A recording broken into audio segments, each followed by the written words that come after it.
Before the break, I just got another couple of things for you. One of another reading from Geraldine. But this one first is one which I wrote after listening to a Christy Moore interview where Christy talked about going to an Irish music session in London back in the 60s. And he remarked that the music had a different quality to the music you heard over in Ireland because all the people who came over to London in the 60s, in the 50s and 60s, this country was rebuilding after the war. Most of those people were never going back again. It seems surprising to us today, but a lot of them just never went back home to Ireland again. And so the music they were playing, the traditional music there, was the music of exile.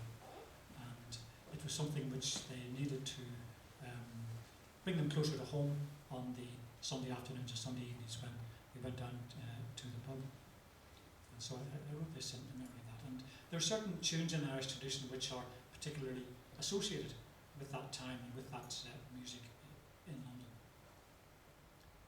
Down through the generations, the women and the men learned tunes and flutes and fiddles and passed them on again. They played the pipes and whistles in farm and home and parish hall, from the blue lakes of Killarney to the hills of Donegal. Now music at its home place, at a social or a dance, is evening entertainment, the background to romance. And often at the crossroads, under the full moon, a day's work in the fields was ended with a tune.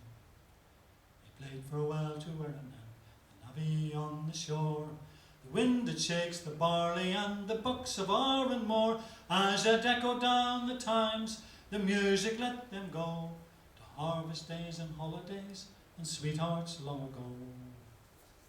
And when the times were hard and the people in their droves were forced to leave the home place and pitch out on the road, they took the bus to Dublin and the boat to Holyhead, and all the time took with them music in their heart and head.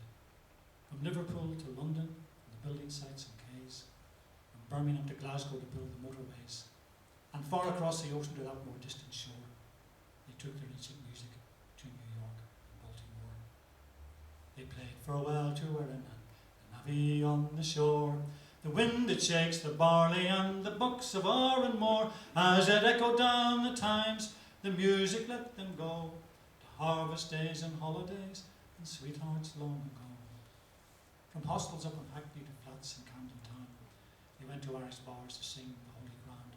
From tar blocks on the Mersey and lodgings in Glasgow, they went down to the pubs where the music used to flow.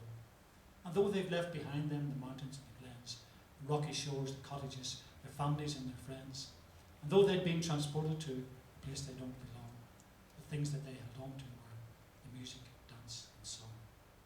They played farewell to Erin and Navy on the shore, the wind that shakes the barley and the bucks of Erin Moor, as it echoed down the times, the music let them go, to harvest days and holidays and sweethearts long ago. So when you hear Farewell to Erin, that old fiddle tune, once played at the crossroads under the full moon, or the session lift the bucks and take it on a roll, you've music with the power to reach down in the soul.